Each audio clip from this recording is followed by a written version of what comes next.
Good morning and welcome to Sunrise Daily. It's a brand new week. I'm Ayo Makinde. It's also a beautiful Monday morning. I'm Kairi Okikele. Well, one of the issues that's been interesting over the weekend, well, several, of course, about the NSARS, the Ondo state elections, some of which we'll be coming to. But, in the middle of all of that was that collapsed building in Lagos, or Balinle to be precise, and there's still a lot of talk about what exactly happened with the number of fatalities. Some say 6, some say 7, a number of people injured, and all of that. One is wondering, how did this happen again without us being aware of it?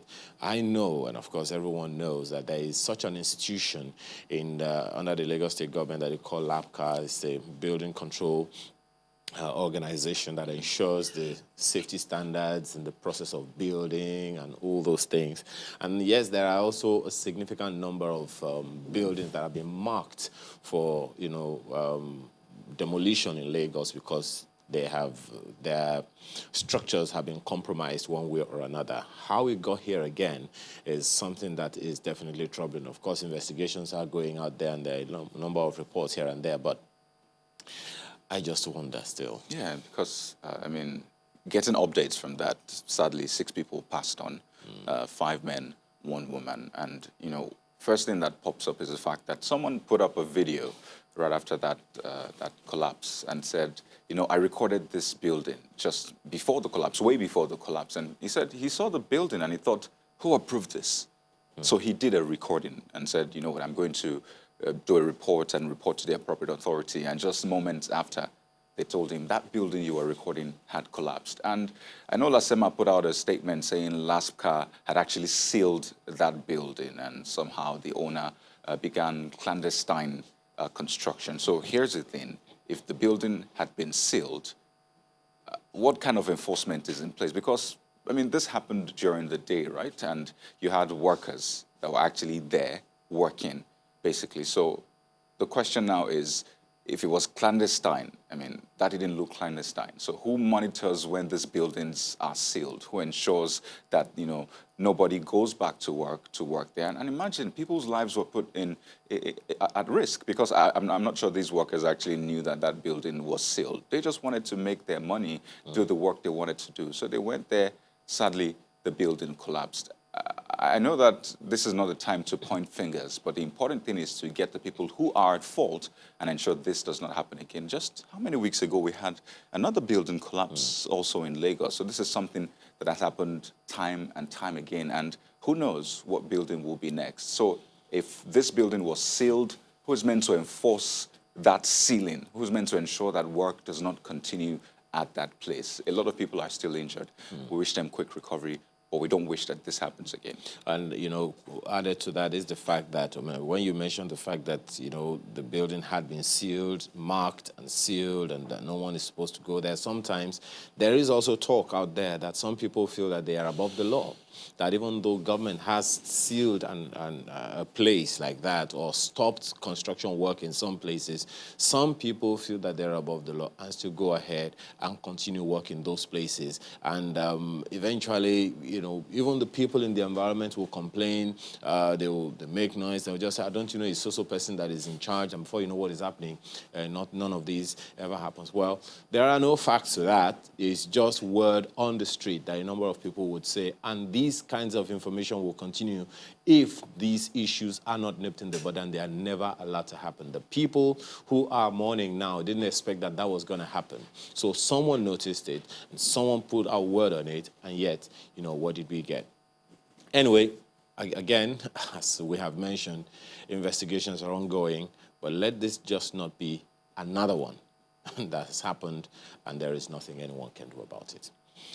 So we'll go straight into the papers right now to look at what the issues are as far as the dailies are this morning. Well, we begin with the Daily Trust newspaper, and it starts with, of course, the big news over the weekend. As protests spread, IGP scraps SARS to create new anti-robbery unit. That's the front page of the Daily Trust newspaper this morning. Activists express doubt over dissolution. Mayor pronouncement not enough, according to Amnesty International. Disbandment won't change anything. Security expert. I wonder what the leaders will be saying. Okay, so you want it scrapped. We have announced it's scrapping, and now you're saying you don't believe it. It's not going to change anything. What exactly do you want? But the question is, would you blame them? Would you blame them? Oh, no, of course. Because they look back and they look at promises that have been put out there, especially in the heat of protests or agitations.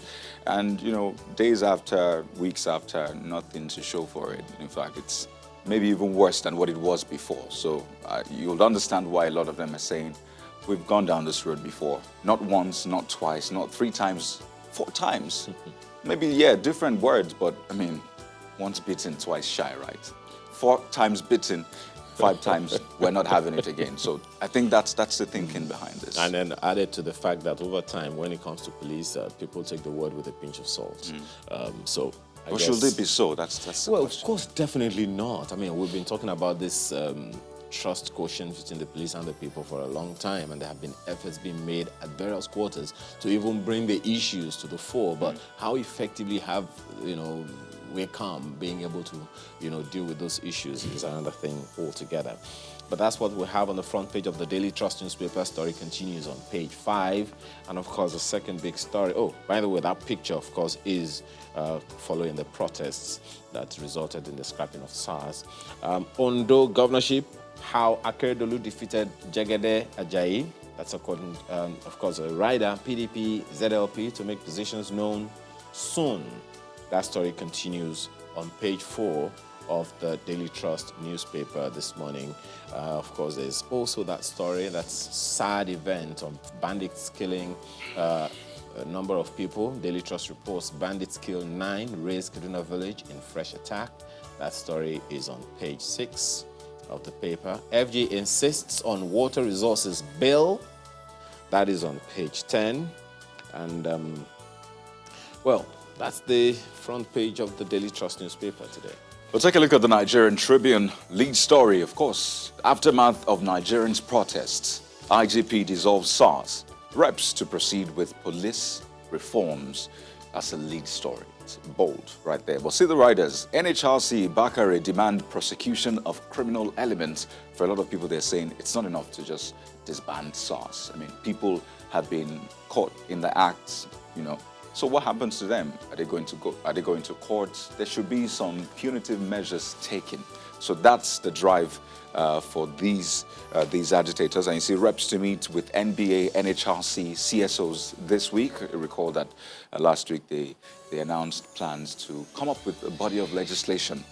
So this is in view of that. And you see police disperse protesters with hot water, tear gas in Abuja. I know for a lot of people, this is the first time they're seeing water cannons being deployed during protests in the country. But when you see hot water and tear gas, I don't know, is that meant to be? I don't think so. And Ogbomoso boils again, 2 feared shots. Son's palace vandalized, minister rescued. Ogbomoso was trending for the most part of yesterday. There was meant to be a meeting, but the minister said some thugs came and disrupted the meeting, turned the palace upside down. You see, mother of Isiaq Jimoh recounts son's last moment. That was one of the very lowest moments of this protest. The death of Isiaq Jimoh. For a lot of people, they're saying his death will not be in vain. But you find more details on pages 2, 4, That's a very, 26. very sad development there. Very sad. Absolutely, especially because they say he was standing actually far away from the protest. But the big picture on the front page shows the victory of the Ogun State governor, or rather the Ondo State governor, flanked by the former Ogun State governor, pardon me. So he's gotten a second term in office, and you see right under that, with 292,830 votes, Akeredolu defeats Jegede again. It would seem this protest overshadowed that. In fact, overshadowed a lot of things, just to get the attention of the government, the right people on this reform. So for a lot of people, they're probably just seeing the result of this election on the front page of the Nigerian Tribune. You see, victory, record of hard work, says Governor Buhari. Others congratulate him. Page 29. Right on top of the nameplate, this one is coming from the budget, the 2021 appropriation bill.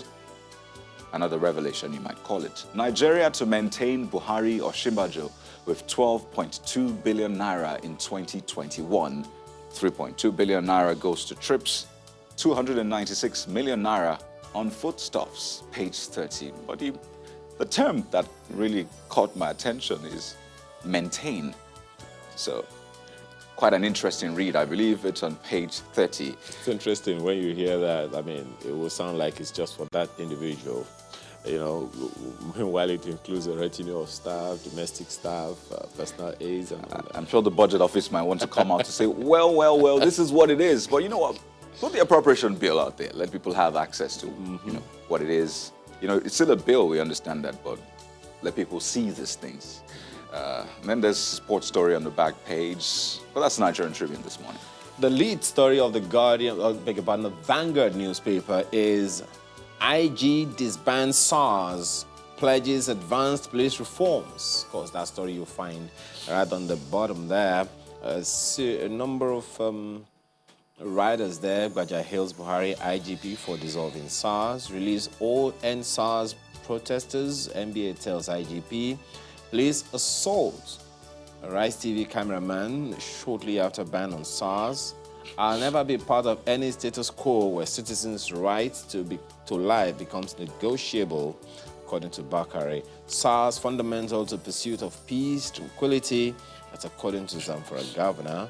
A Catholic Church backs SARS dissolutions. Security officers must repent for their extortion, brutality against civilians, and police arraign 14 suspects in Ughelli.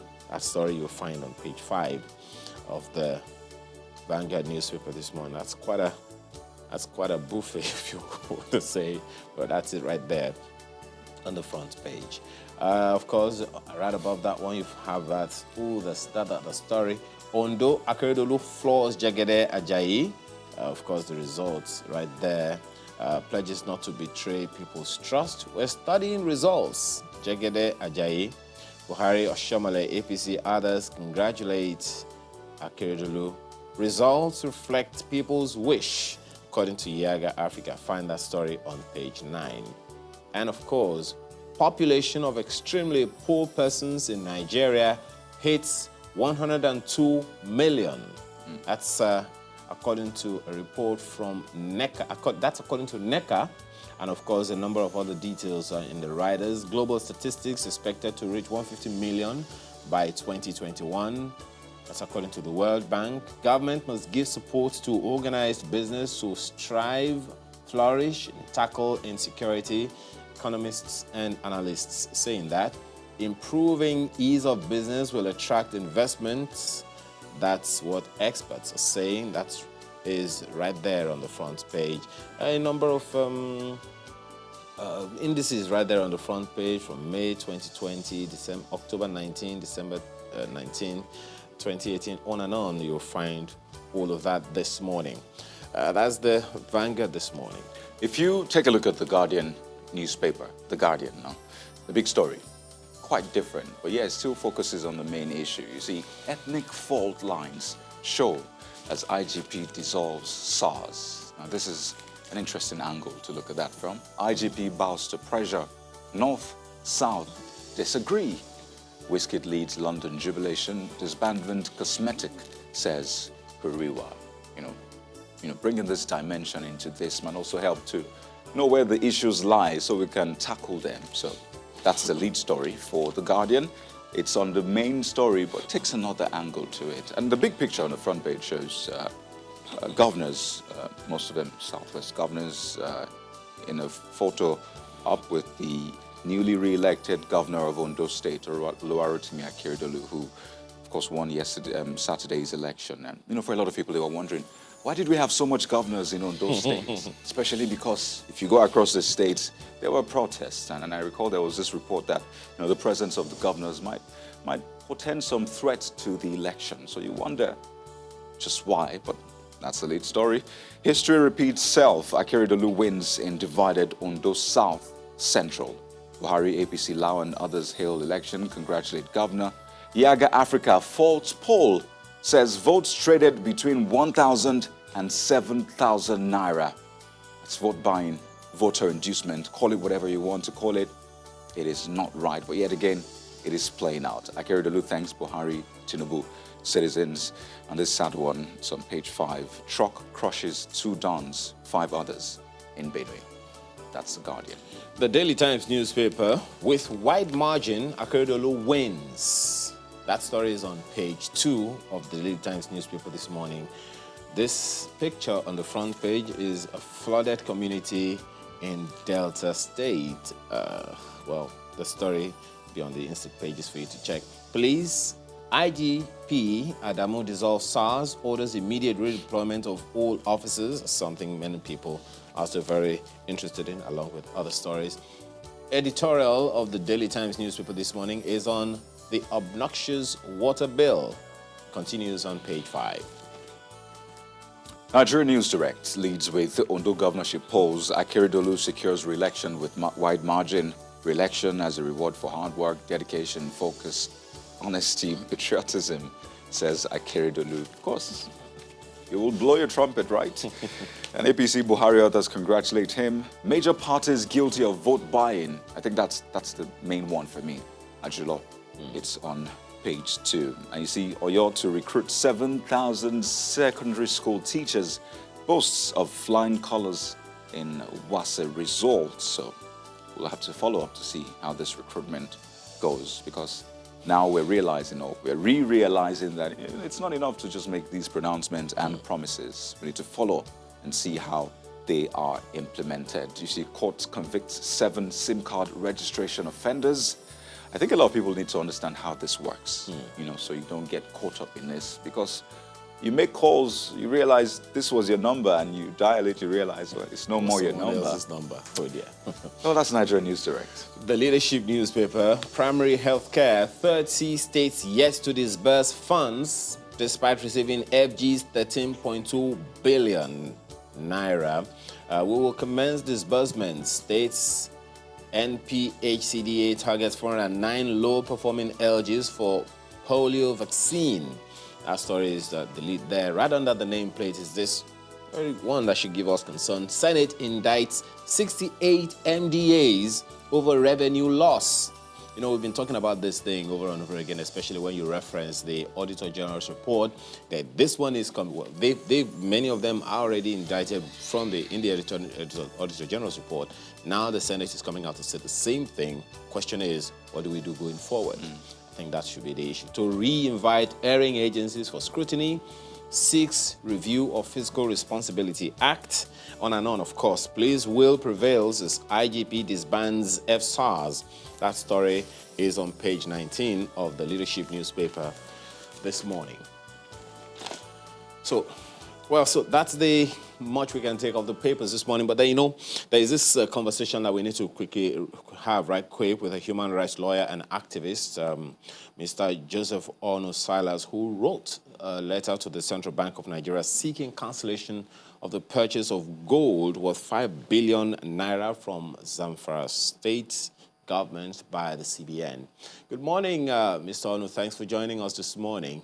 Well, of course, as a result of the as a result of the letter you wrote, there have been responses from the CBN and the Federal Ministry of Mines and Steel Development. Are you satisfied? Not really. Good morning, Makinde. The point is simple. The CBN can buy gold to stack up Nigerian gold reserve. But can CBN buy gold from Zamfara State government? Does Zamfara State government have gold to sell to CBN? No. I saw the explanation of the state government saying that...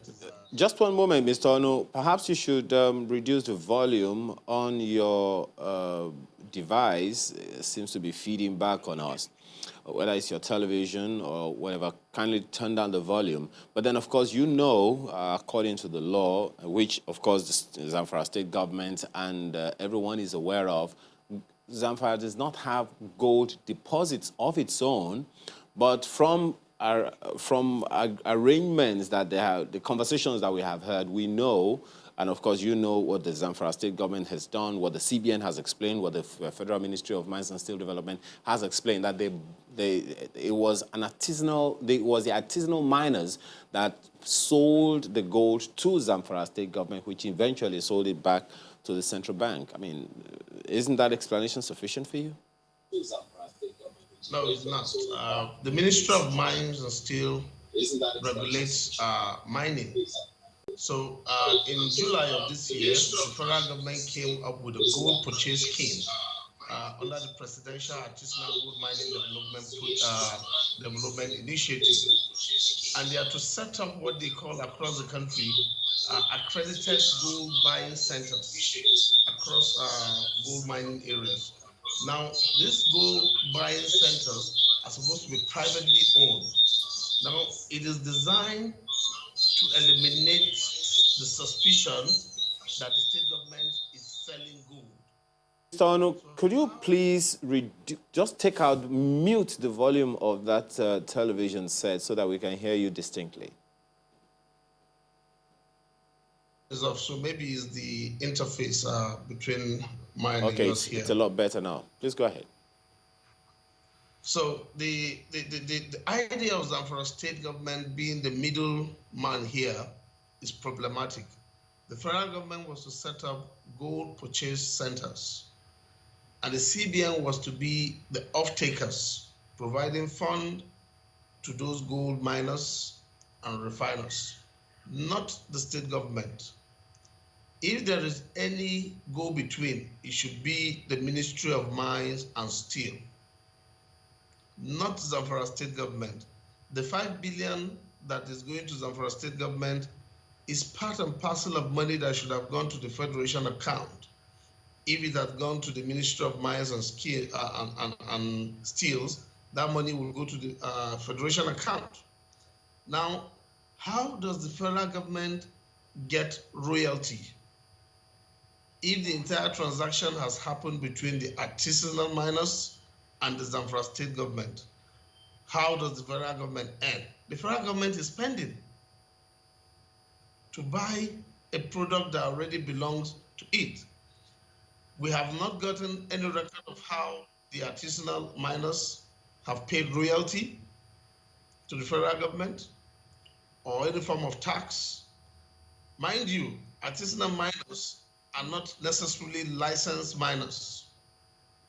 These are people that mine probably illegally, and then the justification is that they have been selling to bandits who smuggle these things out of the country. So the state government has come in to stop smuggling and loss of resources. What is the Ministry of Mines and Steel and the CBN doing? It's not like this whole thing just happened. You saw the video by the Zamfara state government where he stacked up gold, the governor in his front, the comment he made. So the understanding of an ordinary man today is that the gold belongs to Zamfara state. Mind you, there is gold in Kebbi. It's not this controversial because there is a properly licensed company mining gold in Kebbi. Geotechnics. The issue is not whether or not that the gold is mined from Zamfara. The issue is in the tagging, or is it the process as well? Very quickly. Yes, it's in the process because Zamfara state has no role to play apart from providing enabling environment. Okay. All right. You cannot. Well, we have to thank you very much, Mr. Onu, for giving us a little bit of your time this morning to have this quick conversation. Thank you so much for your time. We'll most certainly continue this conversation until it gets to a head. Well, needless to say, a lot more of this will still come in today in the process of our conversation on this program today. But in the meantime, let's take a short break for some messages. We'll be right back.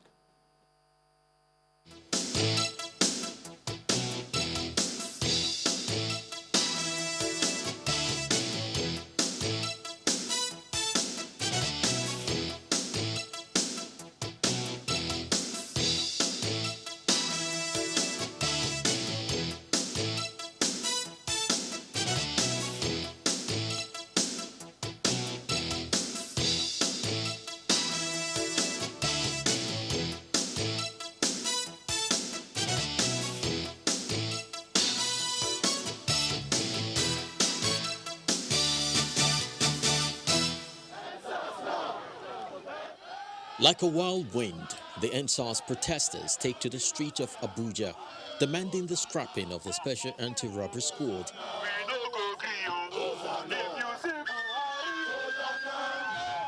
The protesters also occupied the Lagos State House of Assembly, insisting that their demands must be met.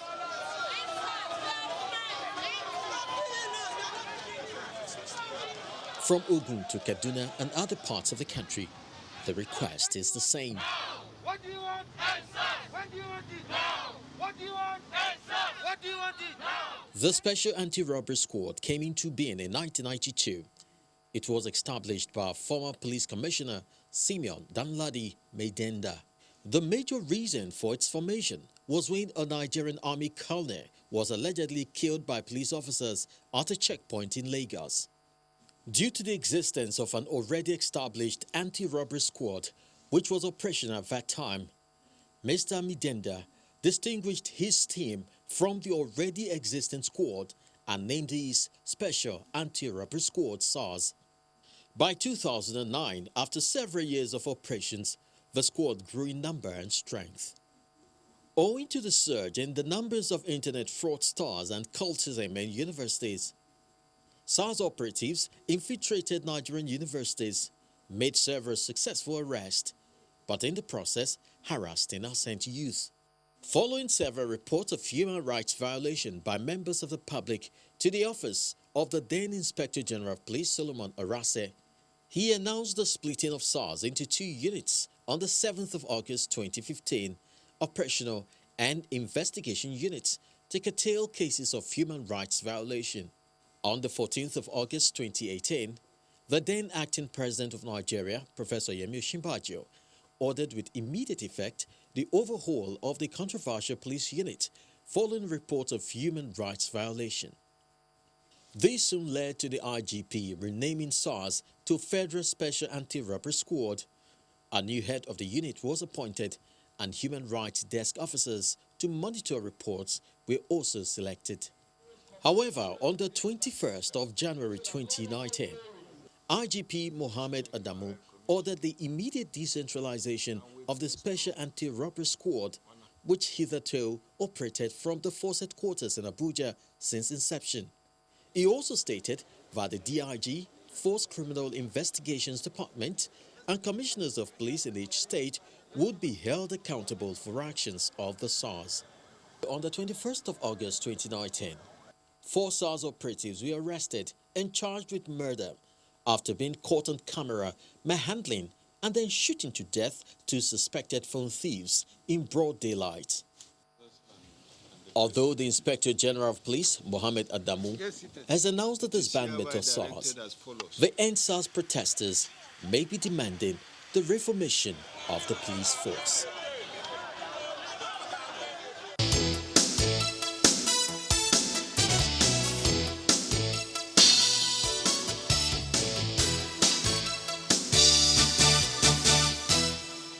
Well, one can say there's been one conclusion, but this conclusion opens another vista altogether. So where do we go from here? There are also questions that, okay, so IGP had initially announced that the SARS, IRT, and STS be banned. But then the disbandment is only for SARS. What happens to STS? What happens to IRT?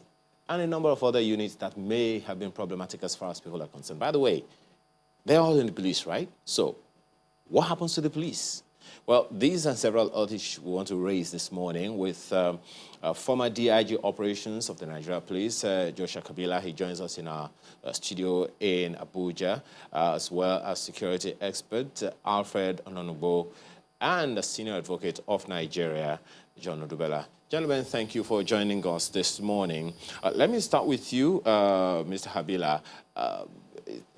Is there any historical antecedent to us ever getting to this point where units or formation of the police was disbanded for such acts as SARS had been accused of by the people? Yes,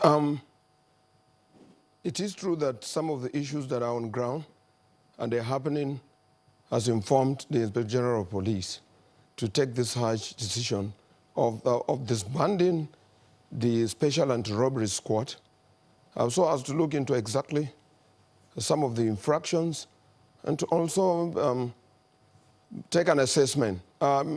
Oftentimes we do that, but sometimes not in the public glare. This one has happened, and it's not one of the first decisions to be taken, but that decision was taken so as to address the infractions and to, of course, stress direction and to know exactly what is to be done.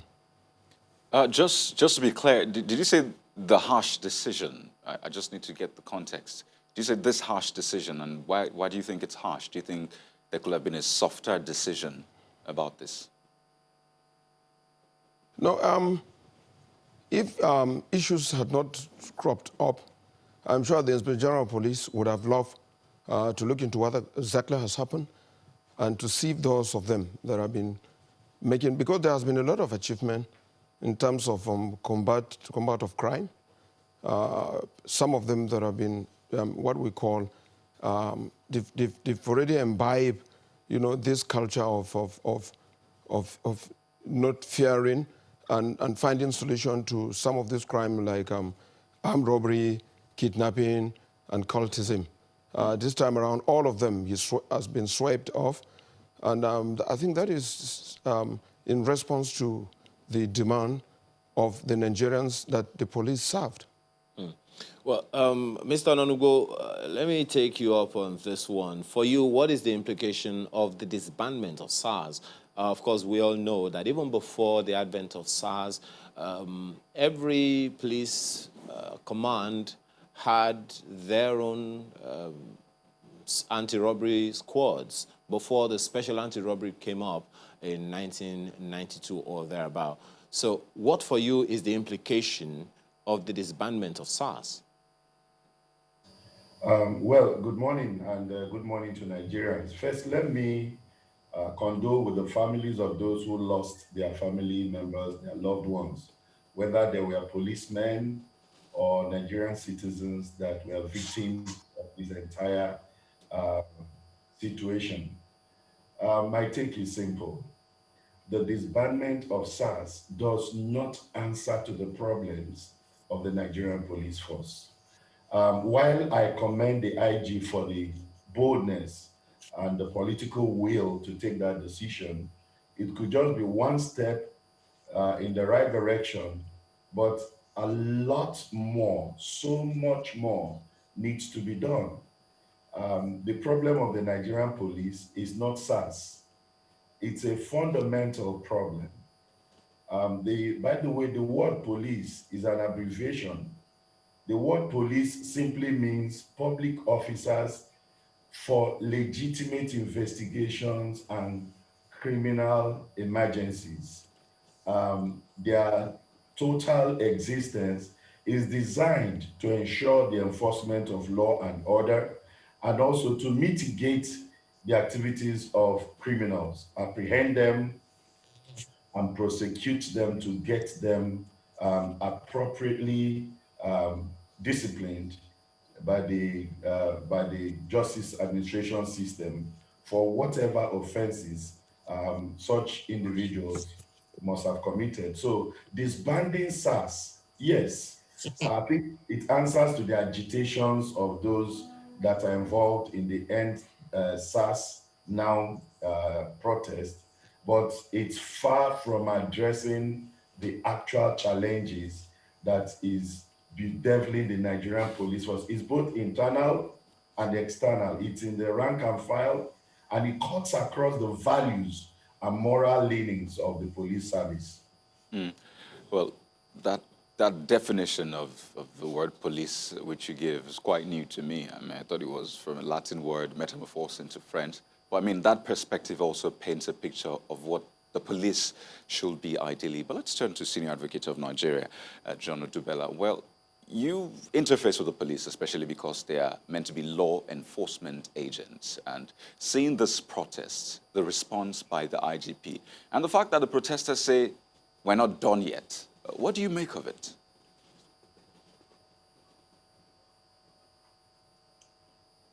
Well, that's for the Senior Advocate of Nigeria, Joshua Kabila, please. Hello. Yes, Good please go morning. ahead. Good morning. Yes, can you hear me? Because Oh, I yes. can't hear you well. Loud and clear. I'll just go over that question again. I know you interface with Okay. police, being the law enforcement agent, and of course, you also are part of a pillar of the judiciary as a whole in the country. Seeing the protests over the past couple of days, the response by the IGP, of course, the disbandment, and the fact that the protesters are saying, that's not what we want more. What do you make of all this together? Yes, good morning, Kayode. Good morning, Ayu and the Good morning. viewers. Yes, I think we must, first of all, appreciate the government, particularly the Nigerian police force, at least for yearning to the will of the people at this time. And I also feel that the people also need to, at least for now, to wait to see what will come from the management of the Nigerian police force. Because I know quite well that for people to have been, going through all these demonstrations in the past few days showed clearly that people were already moved and pushed to the wall. And it now got to a time when they could no longer tolerate all these oppressions and what have you. And that is why they took it upon themselves that, well, it is time to let the whole world and even everybody know that the operations of SARS, at least in this time, has not been good, and that people are being killed, people are being oppressed, they are being dehumanized, and so on and so forth.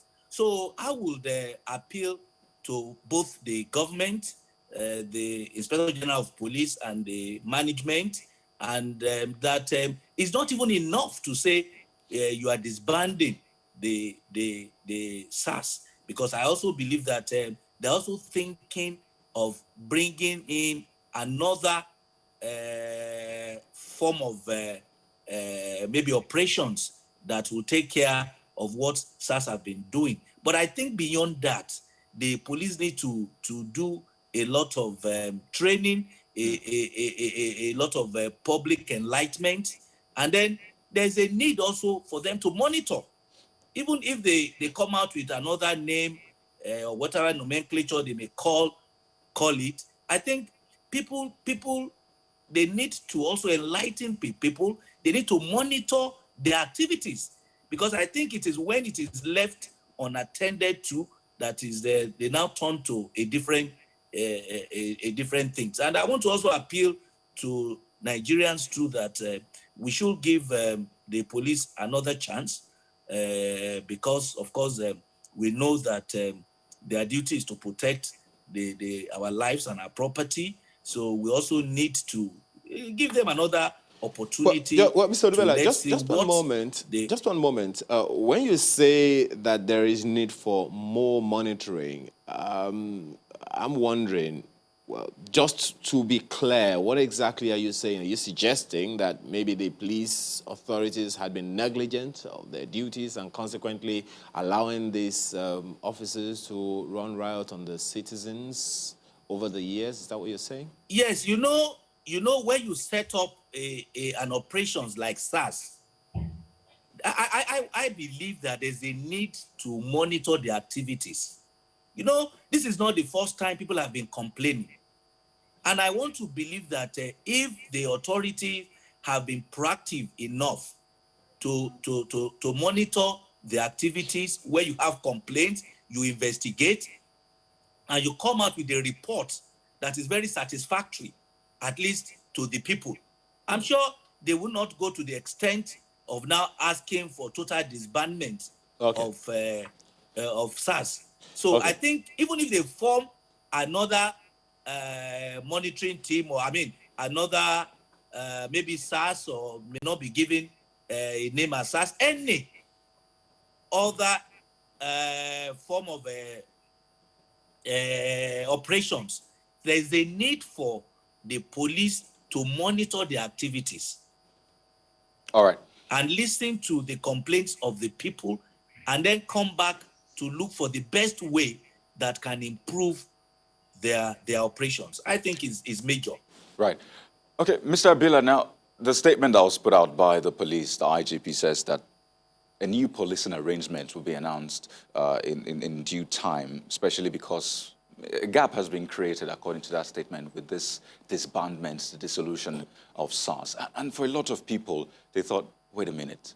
So the same men from SARS will probably be redeployed into the new arrangement. So it is still the same men, but a different name entirely. So is that thinking right? Is that the possibility of what will happen? Or what do we need to do to ensure that this new arrangement is not just the same old arrangement with a different name? No, the members of the public should be able to buy the Inspector General of Police into confidence and the Nigerian police. And I'm very optimistic that the Inspector General of Police is going to do a lot of things different. He has promised, apart from the fact that the SARS have been disbanded for now, he has also said that he was going to confer a meeting comprising of members of the public, including those of them that are stakeholders, so that they will chart the way forward. I think that is good enough. And he didn't just stop at that. He said he was also going to ensure that appropriate sanctions are brought on those who have violated people's rights and those of them that have converted the powers they have, protecting members of the public into dealing with members of the public. And the way to go should be some of these things that he has mentioned. Well, Mr. Abila, just a quick follow-up on that. Earlier, of course, you said it was a harsh decision. Well, harsh on who, some might also be asking you.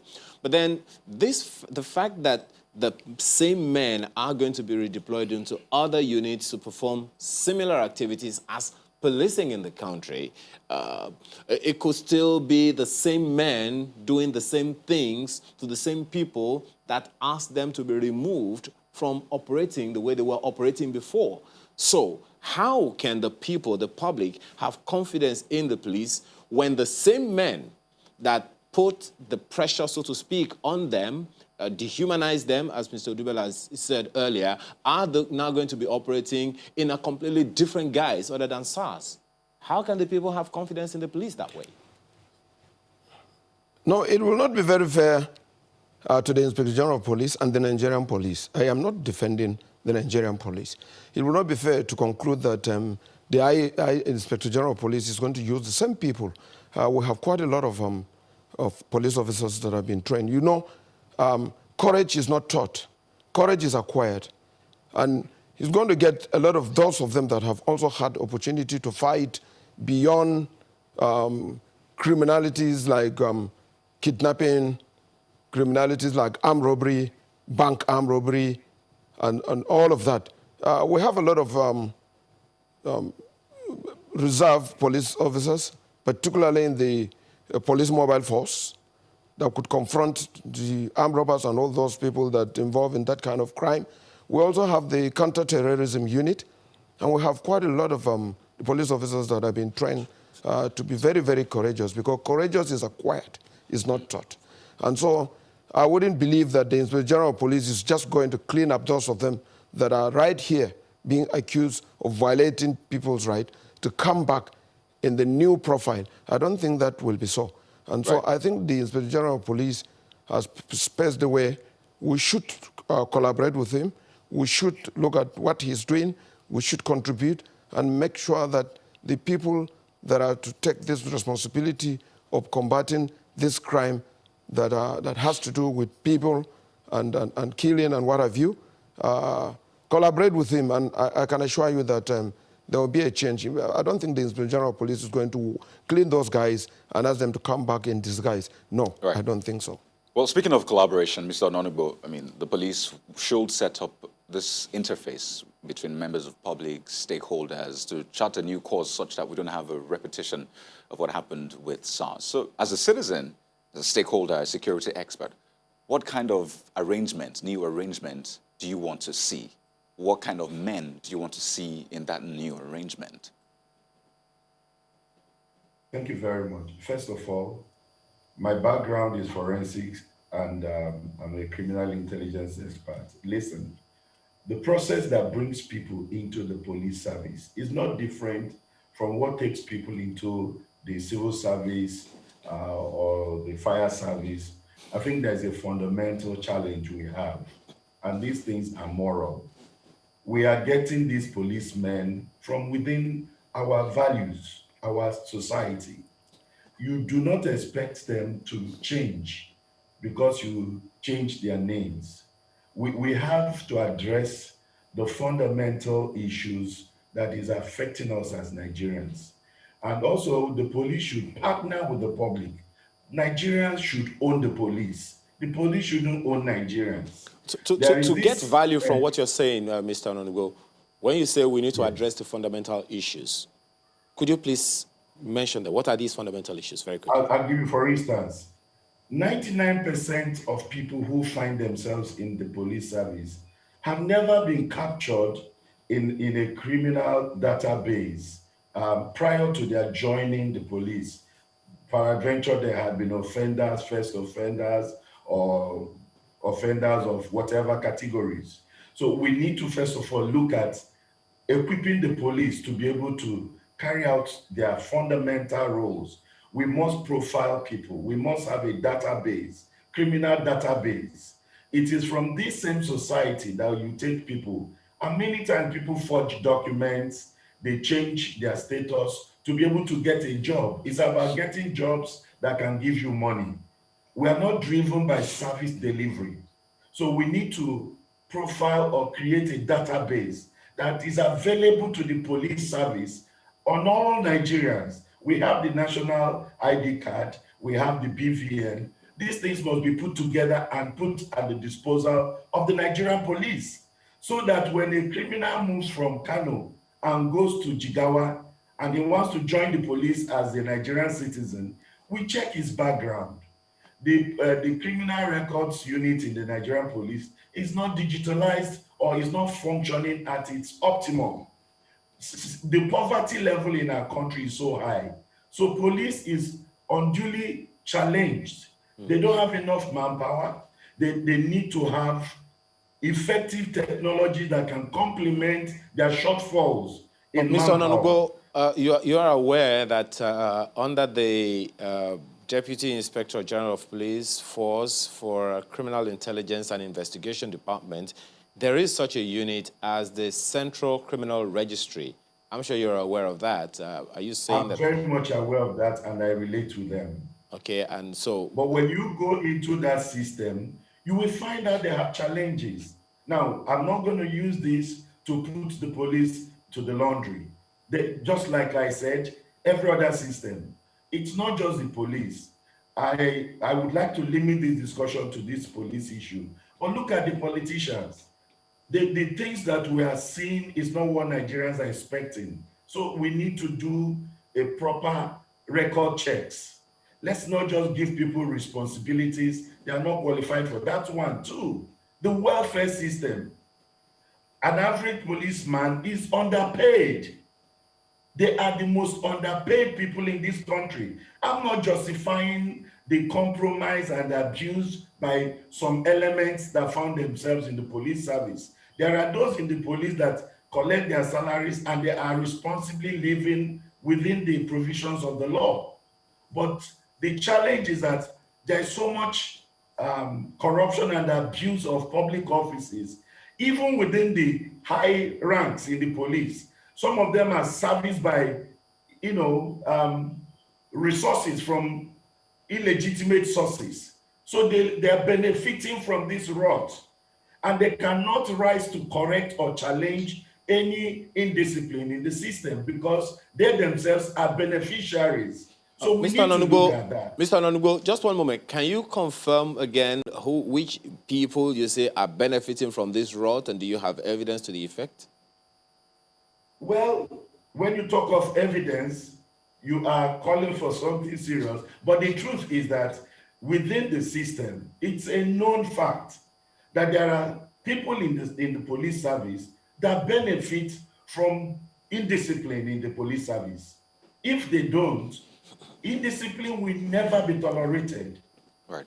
The third thing I also wanted to point out is that I think we must bring back Nigeria to where patriotism drives our willingness to engage or be engaged in a service. It shouldn't be business everywhere. You walk into a police station and you find out that some police officers sleep just behind the counter to find a space to do their job and earn their living. Some of them are put in such a dehumanizing situation that they can't even process intelligence. They can't process information. Right, Mr. Onanubo, So I mean, you have brought up the issue of addressed. welfare, which is really important. I mean, everybody, I believe, realizes that fact. But Mr. Odubela, he spoke about Nigerians owning the police. That's, Mr. Onanubo spoke about Nigerians owning the police. He mentioned some salient points. And for these protesters, Nigerian youths, I should say, who are saying they are tired of this, they say that we want prosecution. They say it's not just disbanding SARS, well, previously banning, now disbanding and saying a new arrangement will be announced. What about prosecution? And the question is, I mean, how hard is it to prosecute? Well, I think it's not anything difficult. I think the first thing is for the police authority to identify the culprits. Once you are able to identify them, I think the procedure, first of all, is that they will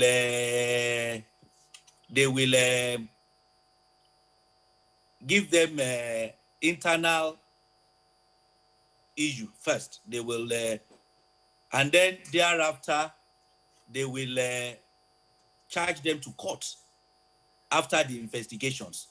So prosecution, I don't believe is difficult. Once you are able to identify those that have gone beyond their duties, that they've committed crime, first of all, maybe you give them orderly trial, after which you bring them now to the public for trial. So the people calling for trial of those culprits, for me, they are not asking for too much. In fact, in a normal situation, that's what should happen. No matter how highly placed the person is in the hierarchy of the police, once a crime has been committed, when you have done things contrary to the Nigerian laws, the police should bring you to the book. You should face the consequences. So I agree with the people asking that beyond disbandment, how about those that have committed those offenses? Okay. Well, Mr. Dubela, just one moment. There's still a little bit more to say on this particular issue because a number of people are saying it will be wonderful if that can happen so that at least the people, the victims, can heal. But we'll get into more of that and a few other issues to conclude on that matter when we come back from this break. Please stay with us.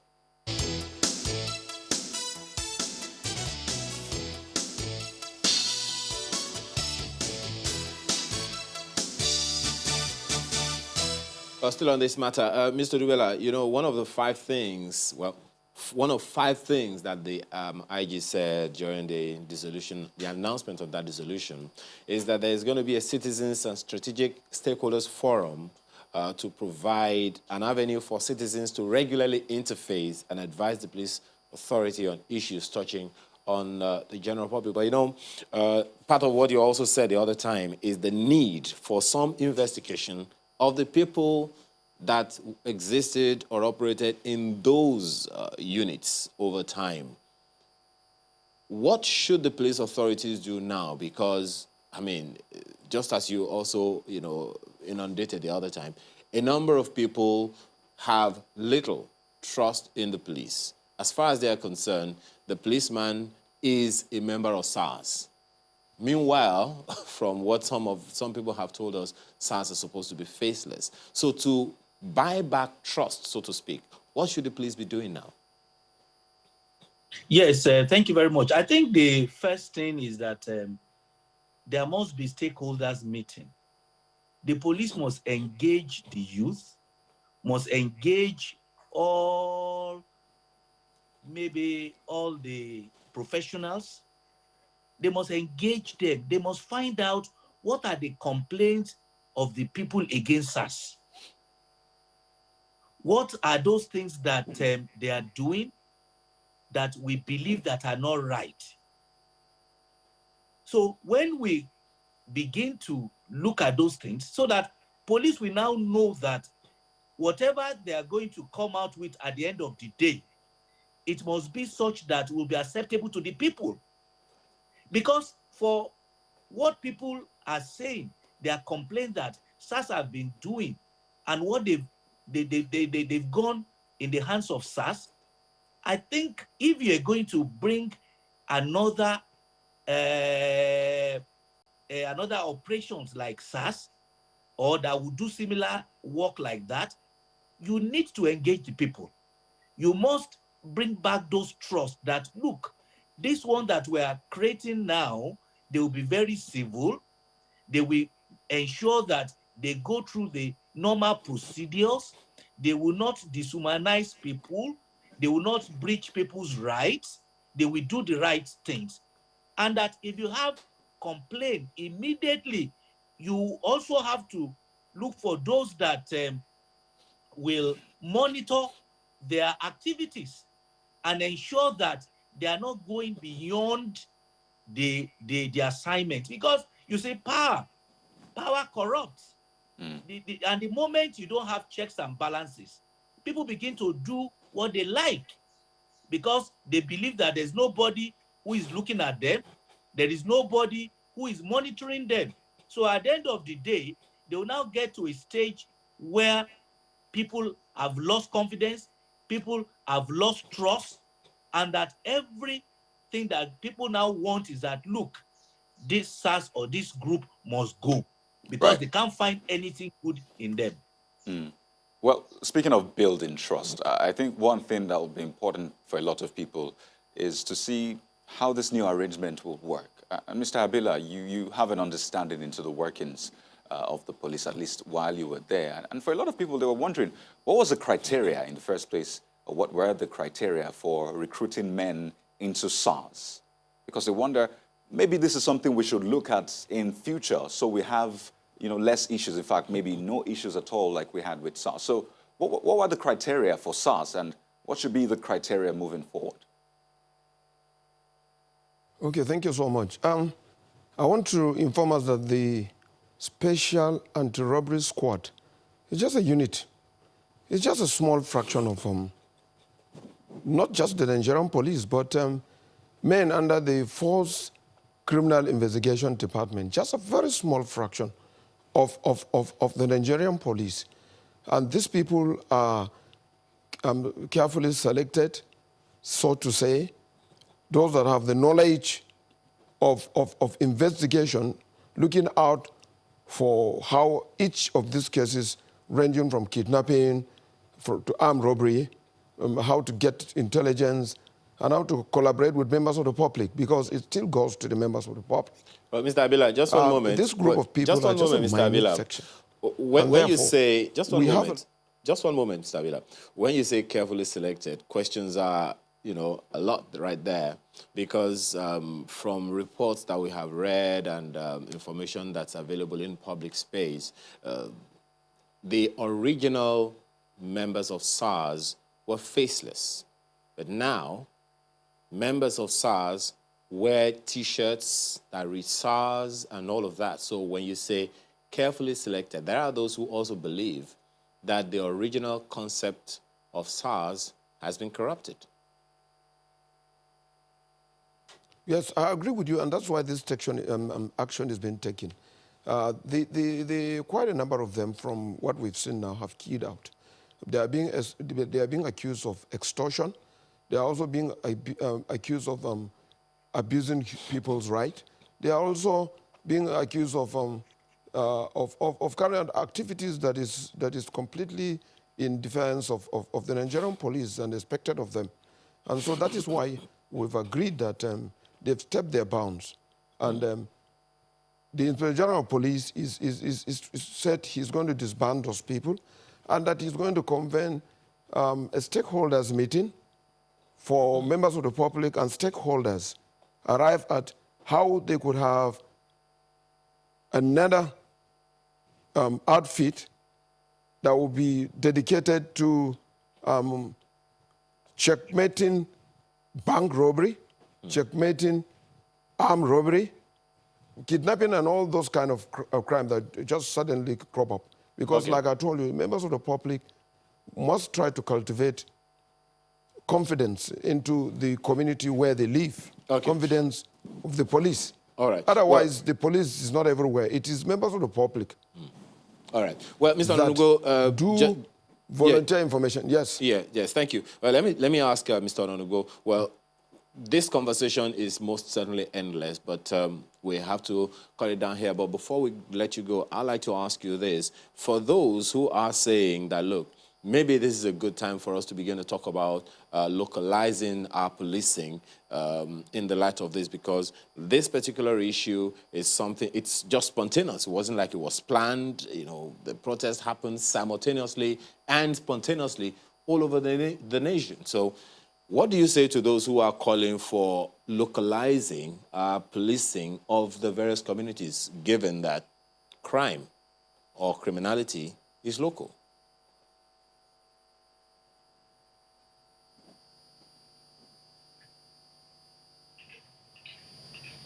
Mr. Anango, can you hear me? Okay, yes. Just quickly, it serves two purposes. One, it will help police in identifying and investigating the activities of criminals, but it will also infringe on the Constitution of the Federal Republic of Nigeria, providing the platform for the Nigerian police force. The constitutional role of the Nigerian police is to deal with the issues of public safety and, of course, enforcement of the law. Now, today, the people in the Nigerian police are from all states of Nigeria. They are from communities and local governments. So why don't we look at a structure that can accommodate these people in the areas that they know the terrain and they understand the people? That's one. Secondly, the world have moved digital. I'm speaking to you from my office in Lagos. The DIG, most respected DIG Kabila, is speaking from Abuja, and the son, the erudite son, is speaking from another location, and we are communicating. The Nigerian police system must provide effective communication tools that meet the digital age for the policemen. Two, profiling vehicles of the Nigerian police do not have capability of confirming or verifying information on persons. All right. So we need to look at providing them a technology that can help them minimize the manual stress and labor that goes into policing the country.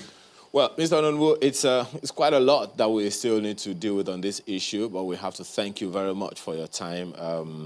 Mr. Alfred Ononwo is a security expert. Thank you so much for your time, as well as the former DIG operations of the Nigeria Police, Joshua Kabila. Gentlemen, thank you so much for your time. But we'll still like to retain the senior advocate of Nigeria, John Odubela, along with just one more person who is the SSA to the Minister of Mines and Steel Development in Abuja. We'll be getting into that conversation in a bit. Stay with us.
You have heard the term Zamfara gold, but is there such a thing? Let's listen to this. There is provision for anybody to buy the minerals, but there are rules for you to purchase these minerals. Now, what the Zamfara governor is doing, and I said he needs to get his narratives right so that people don't misinterpret what they are doing. What they found out is that most of these minerals were being sold to bandits. That was what was fueling banditry and all this insecurity in that area. You see, artisanal miners, they will go there and make and get their gold out. And they are desperate because they are subsistent people. They need money to feed their family. So they will sell to whoever comes to buy from them. They were selling to these bandits who will buy from them very cheaply. You know, for a man that is desperate for money will sell to you at any amount. And they will now go and resell at higher profits across the border and all that. And what they do, they exchange that for guns, bullets, ammunition, and it was fueling banditry. So what the government is doing, which is quite commendable, the governor of Zamfara, is that they are winning these people away. Win as when you win a baby. That's what I mean. They are winning them away from the bandits. So, okay, instead of selling to those people, they put a premium. Those people will buy maybe at 5,000 naira per gram. They say, come and sell to government at 15,000 naira per gram. So rather than allow the bandits to buy the gold from these people, government is acquiring that gold. And it's good for government. Also, it's good for peace and stability in that region. Well, Mr. Oluwadedayo joins us. He's Senior Special Assistant to the Minister of Mines and Steel Development in Abuja. Well, thanks for joining us. You just listened to the Minister, of course, your principal, who said that the minister, the governor, buys the gold from the artisanal miners in his state. There are a number of questions a number of people are asking about that one. Can we say the same for the governors in the Niger Delta, for instance, if they say, okay, well, because, you know, people are committing crime of siphoning oil in our environment, we can also buy them and sell to the federal government. What do you say to them? Good morning, Nigeria. Well, what we're trying to say here is, first and foremost, the state government can get involved in mining, but they must do it through limited liability companies. Basically, each state can form a limited liability company, and then they can purchase license and they can get involved in mining. Now, in view of Zamfara, in Zamfara state, they have a peculiar problem. And the thing is that they have a lot of insurgency, which has been basically berating the whole of the Northwest. And what is happening here is you have subsistent miners who are mining in the state basically for their daily living. And what they're doing is whoever comes and buys from them, they sell. And then what is happening is that those that are buying the gold, as it were, are using it, buying it at very reduced rates and taking advantage of that in buying arms and causing insurgency within the region. Now, what is happening here is that in conjunction with the federal government, the Zamfara state government is trying to mop up the gold that is being mined by the artisanal miners. So in other terms, also the Zamfara state government have actually, formed a limited liability company to even get involved in this thing. Any state can form a company and get a buying center license, whereby they can buy minerals from different parts of the country to enable them be involved in the activities of mining. You've listened to this conversation, this argument of the Federal Ministry of Mines and Steel Development. What's your take on it? Thank you, sir. Hello? Please go ahead. I don't know if you have any response to that. Yes. You just listened to the Minister of Mines and Steel Development as well as yes. I think there is need for us to clear some of these interpretations or misinterpretations that are going on. And I think clearly the law is very clear. First of all, if you look at the Nigerian Minerals and Mining Act, is in chapter N162 of Laws of Federation. you will find out that under that laws, the federal government is vested with exclusive right to hold those minerals on behalf of the people of Nigeria. And when you look at the Constitution of the Federal Republic of Nigeria, 1999, as amended, particularly item 39, you will see that mines, minerals, oil fields, oil mining fall under the exclusive list of the federal government. And so it's, except you get the facts correct, you will find it rather absurd to see the involvement of the state government in mines and mineral resources to the extent that the governor will go to the CBN, will take gold to the CBN and be asking for money. You see, I think it's the impression that was created that has brought us to where we are now, where you have people misinterpreting what had happened. You say, strictly, if you look at even under the CBN, Central Bank of Nigerian Act 2, you will find out that the way the CBN is carrying it, it's also bringing some sort of disturbing circumstances, because you find out again that what is the business of the CBN in taking gold from Zamfara State Governor. So I think my own advice is that the Honorable Attorney General of the Federation needs to come out clearly on this issue to clear the air. I know the Honorable Ministers have made attempts, which is good, but I still feel that the area of selling to bandits at the reasons is where I still think there are issues. Because under the Nigerian laws, it is the ministry, Federal Ministry of Mines, that will grant licenses to companies who intend to explore mineral resources. Well, and there are conditions. So if you find out that they are selling them to bandits, then maybe there's now a need for us to look at those conditions under which those licenses are granted.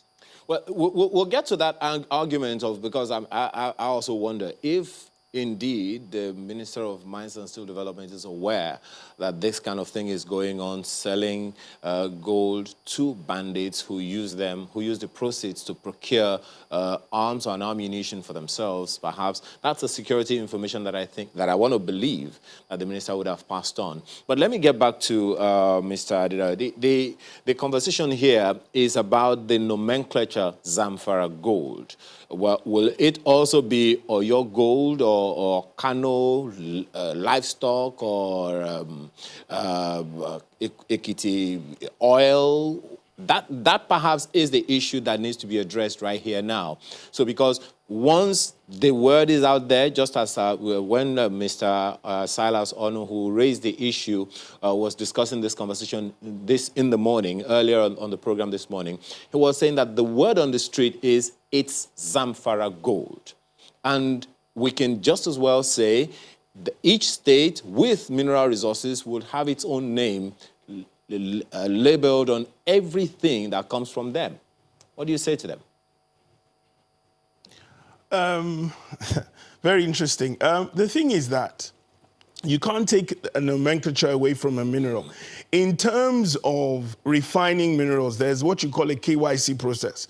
Basically, you must know the origin of where the mineral is coming from. There is gold from Elisha.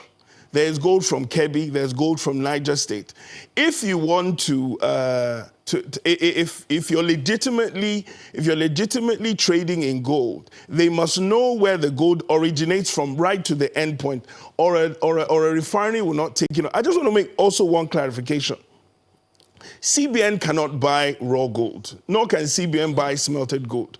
CBN can only buy refined gold, and it would buy it for their reserves.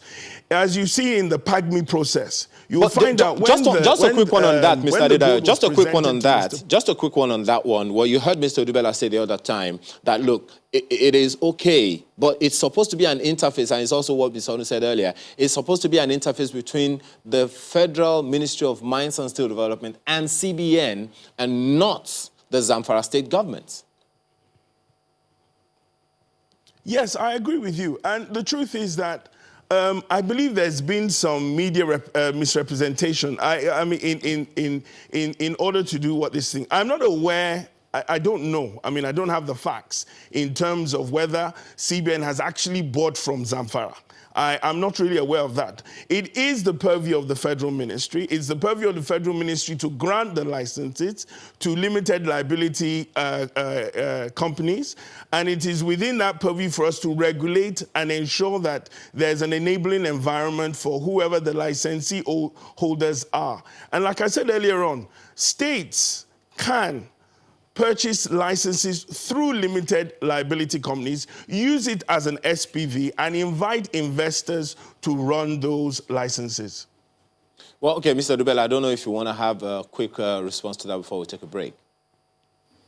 Yes, I think I agree with him to the extent that the state government, yes, can incorporate companies, can have a joint venture, and then apply for the license from the Federal Ministry of Mines. Yes, but I think the impression, and that is why there's furor everywhere, is that there's nothing wrong too in saying naming it Zamfara gold. I mean, the intention is not to say that that gold belongs to the state government. No, it's still by our law exclusively vested in the federal government. So I think is the impression that is being created, because I believe there's no need for the governor going to this extent and giving the impression. And that is why the governors from the south are also saying that, well, if that is the case, then that means they too can do same with the oil in their states. And that's why I think the Federal Ministry of Justice, particularly the Attorney General, needs to come and clear most of this furor that is going on, particularly in respect of people giving different interpretations. Yeah, yes. Well, there are a couple of other issues to raise on this matter, Mr. Odubela and Mr. Adedayo. We'll be back after this break. Stay with us, please.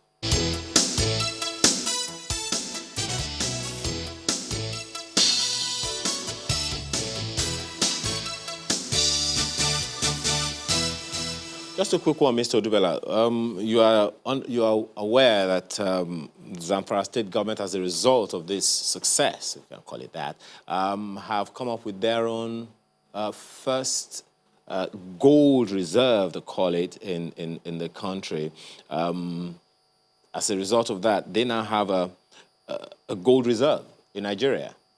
State has a gold reserve. And just as you have also identified, there's a possibility for other states to go the same way. But how legal is that, given that, over the years, it was just recently that Rivers State, procured a part of an OML that belongs to an oil company in Nigeria. And of course, you are not also unaware of that spat between Rivers State and Bayelsa State over one oil field. So how legal is that fact that Zamfara state government is coming up with their own gold reserve? No, Ayo, I don't understand. You see, the Nigerian Minerals and Mining Act is very clear. You see, the all minerals resources in, under, upon,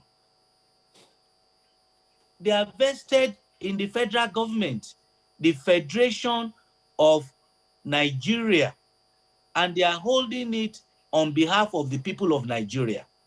So even if any minerals are found in a state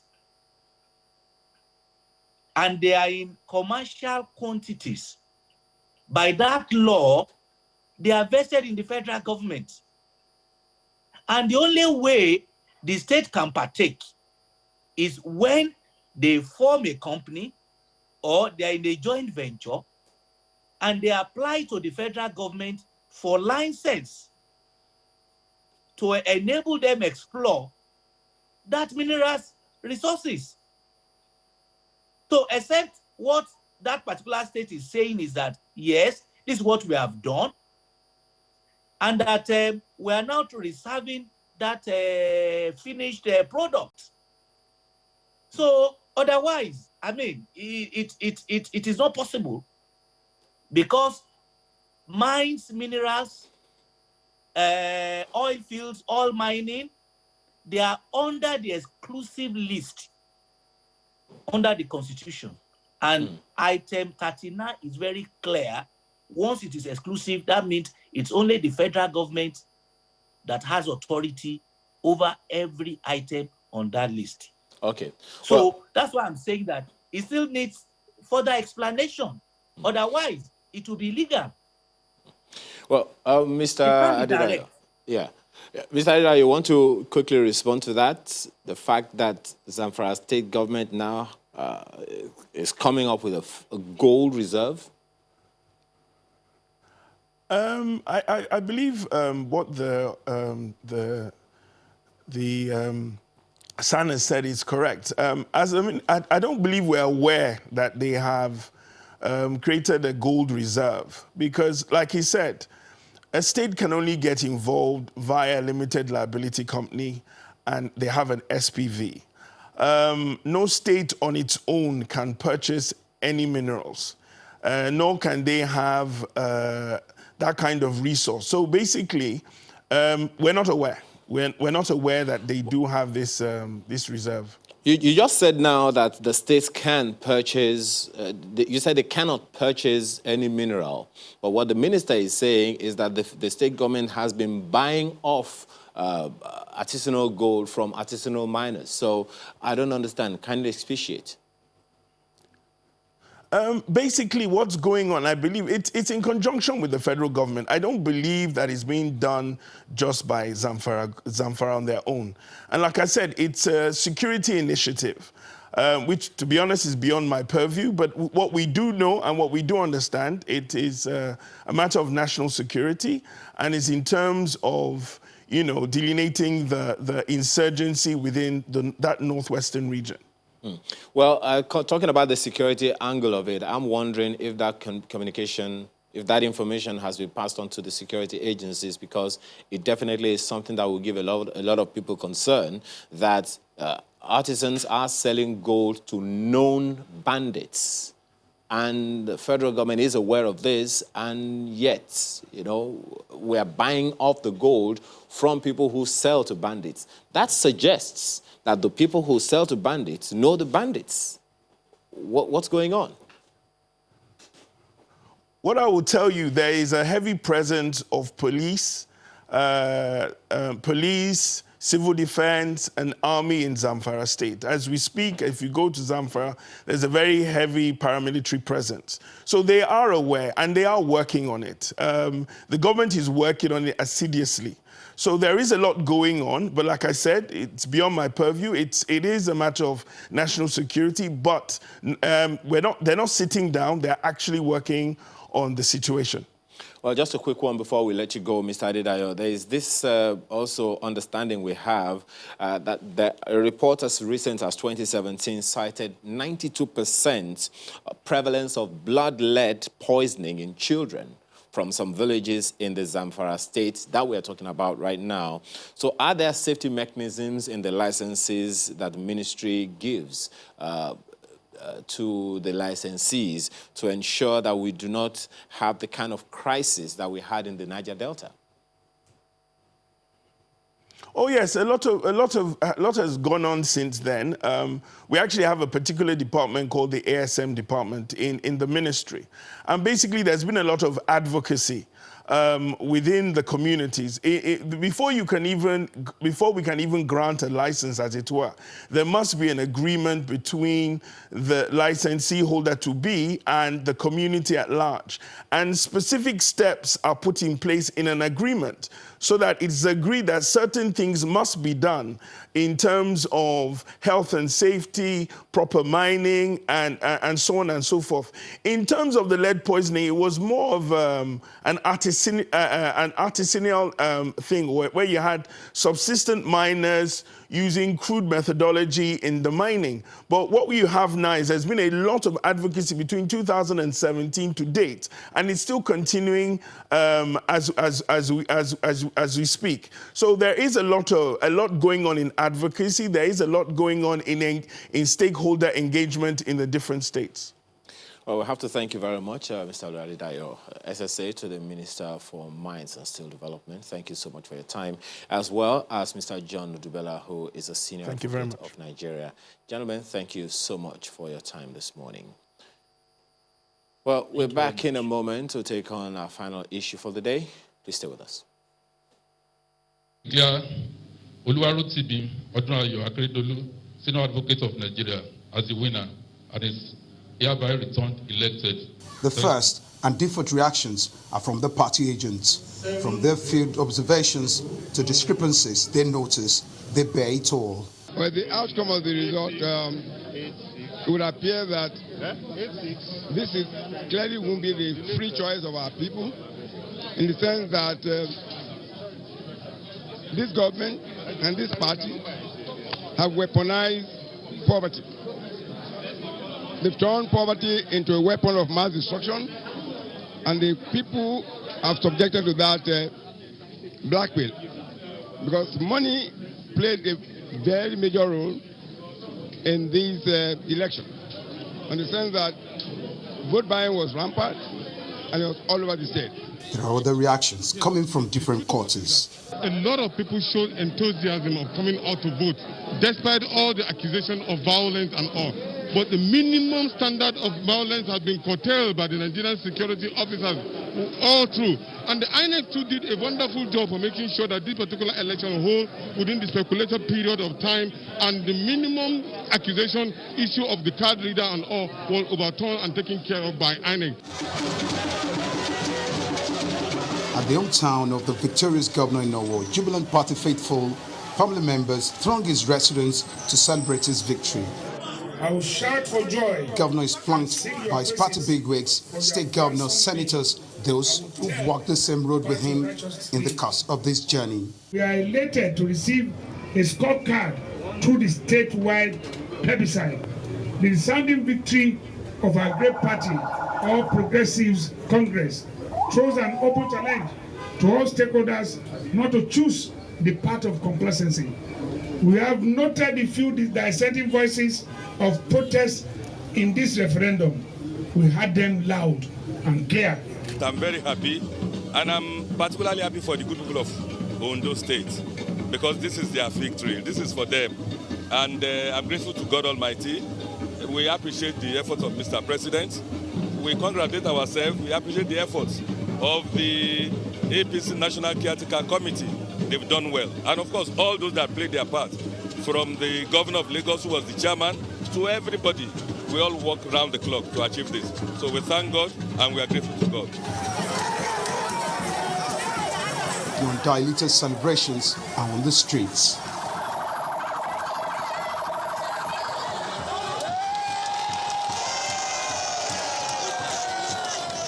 After months of campaigns and sometimes heightened political tension, a winner has been declared in the Ondo State governorship election, and that is the incumbent governor, Rotimi Akeredolu.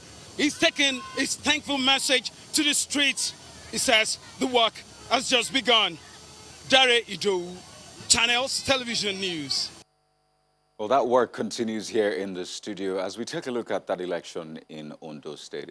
It had been a long time coming, the build-up, the electioneering, the campaign, and all that. And this morning we have joining us Samson Etodo, who is the ED of Yaga Africa. Good morning, Samson. I know you have given your preliminary findings about that report. Good morning. But just to delve into that further, What can you tell us about what we just saw in Ondo State? Well, thanks. What we saw in Ondo State is an improvement from the Edo elections, where INEC improved on logistics deployment for the elections. We also saw a situation where, in a very competitive election of this nature, the pre-election environment that was fraught with all forms of violence wasn't, the case on the day of election. And so what that suggests is all the entreaties and all the attempts to neutralize the threats of violence was effective, including, the peace accord that was signed into by the parties. And so we didn't record, widespread violence, although there were some attempts to disrupt the elections. But it was nipped in the bud. The second point is also the fact that the Ondo people have decided who their governor will be. Yesterday, Yiga Africa released our PVT data, and the results declared by INEC falls within, our margin of error. And so the votes as declared by INEC is a reflection of the ballot cast. And so that election or the results should be trusted by the candidates. There are some shortfalls or what you call blind spot or drawbacks on the election. And it's the fact that the vote buying that we saw in this election, it's quite disturbing. And if Nigeria needs a national campaign and a national discussion around vote buying, where elections are determined by the highest bidder and the highest spender, makes a mockery of our democracy, it diminishes human dignity, but most importantly, it also questions, the legitimacy of electoral outcomes. Because in Saturday's election, votes were traded for between 1,000 and 7,000 in the state. There were some logistics hiccups, even though INEC improved. If you compare Edo to Ondo, as at 7:30 a.m. In Edo, polling officials only arrived in about 38% of polling units. But in the Ondo election, as at 7:30 a.m., in 77% of polling units, INEC officials had arrived. And if you look at the commencement time, and so there is some improvement with respect to logistics. But I think that what this election has shown, that it is possible, for INEC, it is possible for Nigeria to conduct elections in a free, in a peaceful manner, if the political actors play the game by the rules, but more importantly, do not weaponize poverty against the people. And so those are some of the findings that we observed from the Ondo elections. But is it possible to end vote buying? This is perhaps the umpteenth time I'm asking that question, and maybe there's an answer and a way forward this time around. Is there a possibility of an end to vote buying, voter inducement, weaponizing poverty in sight? Well, there is an end to it. Kayode, what's disturbing is the level of impunity of political actors who engage in this illegal and corrupt act. You go to polling stations, and polling stations have become marketplaces where, in the full glare of security agencies who are deployed to the polling station, people are just buying votes, and nobody is reprimanding them and arresting them. What that tells you is it appears we've accepted this as a norm as part of our electoral process, and it's very, very sad. Now, vote buying or this menace is actually a governance problem. It's an indictment on the political class that they failed, to lift people out of poverty, to provide what you call those dividends of democracy. And so they make every attempt to use that against the people. The second point is we cannot just legislate our way out of vote buying. If we don't lift people out of poverty, if people do not have food to eat, if people don't have jobs, the politicians will continually use this. So for as long as governance does not deliver to the people. For as long as the people are subjected to abject penury and poverty, this menace would remain in our electoral process. You know, it INEC sounds has to done me its best, as though, right, you know, to reconfigure the polling units. But it Mr. has Itodo, not in any way stopped the politicians from right, deploying party agents to procure votes. You know, the question now is, to me, it sounds as though you're saying, if we don't lift people out of poverty, in fact, that's what you said, we can't end this. And, you know, the government has a plan to lift 100 million people out of poverty in 10 years. So I'm thinking, do we have to wait for 10 years to put an end to vote buying? Is that the picture you're painting?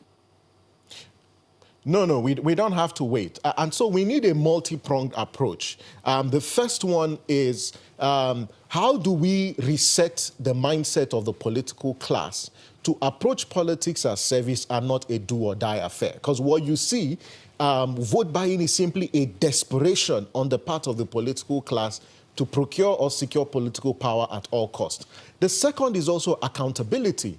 And we've made the point several times, and not just Yiga Africa, but other civil society groups, that these electoral crimes happened in the full glare of security agents. How come that they've not arrested or prosecuted anyone? The second point is the EFCC claims to be part of the elections, and it also monitored, you know, vote buying. I was in a polling unit in Ondo where I saw EFCC officials actually come. We're waiting to see whether the EFCC arrested anyone and who is going to be prosecuted for this crime. So you need, you know, accountability mechanisms. You need to strengthen them, and the electoral reform that's ongoing provides that opportunity.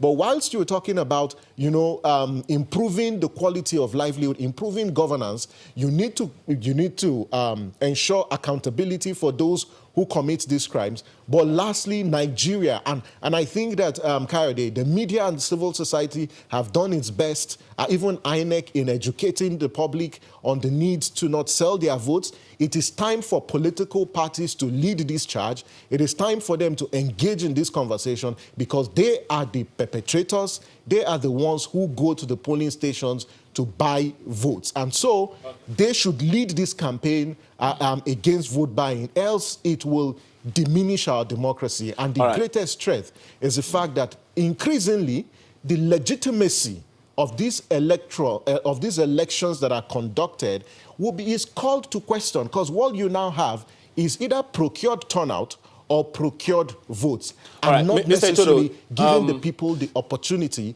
to vote freely. Yeah, there was something you said, and it just raised a question on my mind. I was going to ask you whose responsibility it is to curtail vote buying on election day, and of course you've mentioned the police and the EFCC. And you're saying that you are expecting something to come out of that. I'm wondering if you saw any arrests by the EFCC or the police of anyone committing this crime, as you call it, of vote buying. So if there was there any arrest? If there was no arrest, how are we going to have anyone, you know, taken to court or prosecuted or reprimanded, if at all, on this matter?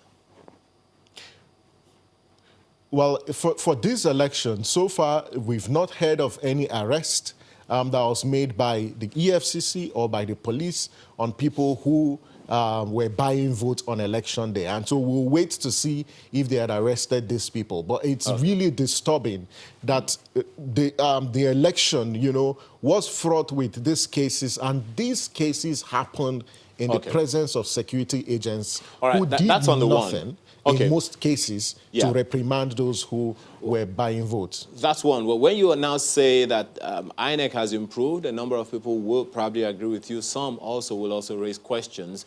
As far as election day is concerned, well, yes, significant improvements, as you and some civil society organizations would say. But then you put some issues at the table of the political class, and especially the political parties. And of course, INEC, according to the Electoral Act, has certain responsibilities over the political parties, given the fact that there's supposed to be a particular quantum of money that each political party should spend for electioneering at any given election time. Do you see that happening at all before or during this election or even subsequently? Well, the truth is, can INEC, as presently constituted, perform, this function of prosecution of electoral offenders, particularly those who have, gone beyond the threshold, the campaign spending limits as imposed by the Electoral Act? My answer to that is no. INEC does not have, the capacity to do that. That is why, in the ongoing reforms, it is important for the National Assembly to just, pass this Electoral Offences Commission. Well, Mr. Itodo, if you say INEC, just one moment, Mr. Itodo, if you say INEC does not have the capacity, but then INEC has the responsibility according to the law, isn't there a problem somewhere? No, the law can confer a responsibility on you, but the truth is, if the National Assembly does not make appropriations to enable the institution to perform the function, the institution will be handicapped. The second point is, if you look at the whole regime of prosecution of electoral offenses, there are three different phases. You have the arrest, you have investigation, and prosecution. INEC is a regulatory agency that is responsible for conducting elections and not arresting defaulters or investigation. INEC does not have the capacity, to do that. And so for those of us who work on this, we feel that even structurally, the commission was, constituted and structured, not to perform this responsibility. And that is why it is important to take this responsibility of the Electoral Commission, because the prevailing realities clearly show that INEC cannot perform that responsibility. The police is responsible for arrest, investigation, and even prosecution, because those crimes, even though conducted within an election, are crimes that are already covered under our penal code or our criminal code. That is why the National Assembly needs to accelerate the electoral amendments and, create the Electoral Offences Commission, but also take this responsibility of campaign financing or campaign monitoring of INEC. The accountability institutions like EFCC and ICPC are best placed in a position to do this. You've got e-transactions, or with e-commerce being the order of the day, there's no way these institutions can claim that they are unable to track transfers that are made from politicians or to voters, or they can't track, expenses that politicians make in elections. This is an opportunity that we have, to limit and ensure that we enforce this provision of our electoral law on campaign spending. Let me see if I can quickly squeeze this in before we round off the conversation. The presence of governors from other states. Well, it was okay during campaigning, but after campaigning, in fact, the Transition Monitoring Group frowned at, state governors from other states present in Ondo State. In fact, they said this might be responsible for vote buying and what have you. So, seeing what played out, what do you make of the presence of governors from other states? Is that right? It is very, very disappointing. I thought that the solidarity that other governors would have shown was solidarity with the Nigerian people who were on the streets, demanding for NSARS, and not, spending time in Ondo for this election and using, their security details and personnel, to undermine the process. I think that governors should stay in their states, because you look at the entire country, each state has its own peculiar challenge and peculiar problems. And if a governor is actually serious and committed to representing his people, on the day of election in another state, you should be in your state addressing the problems, in those states. Look at all the governors who were there and check their states. Those states, have problems and challenges, but these governors, going into a state for elections in the name of solidarity is quite unfortunate. And I think this is a culture that needs to be reversed. States should be allowed, to conduct their elections, and only those who have PVCs should remain in those states and vote. But where you have governors from other states, invading, and I call it invading other states during elections. It just simply suggests that there is something untoward that they have when they go to this state. Because if you look at the experience has shown, look at all the other elections. Well, Samson, I'm also looking at time. From other states have I'm also looking at time, pardon me. As we look at those other points, let's not forget to look at time also. But you know what? This is an ongoing conversation. I would like to thank you so much for sharing your thoughts with us. Samson Itodo is Executive Director of YAGA. Always a delight. Thank you so much. Well, very quick one just before we go. A couple of information here. Well, this one is, this is from the Minister of Police Affairs. It says, I urge Nigerians, it's a tweet. It says, I urge Nigerians to see the disbandment of SARS as government's commitment to deepening relationship between Nigerians and the police for better service delivery. Let's continue to work together to rescue our communities. Well, a number of people are still wondering, has the conversation with the youths who started this whole campaign started? Yeah, definitely. And stay with Channels Television. We'll bring you all the updates from the streets to the police to the National Assembly, all the stakeholders, just to give you a rounded opinion of this. Well, and that's the much we can take of the program this morning. Thank you so much for your time. Thanks for watching, and thanks for allowing us to be a part of your morning. I'm Ayo Makinde. Have a wonderful day. Thank you.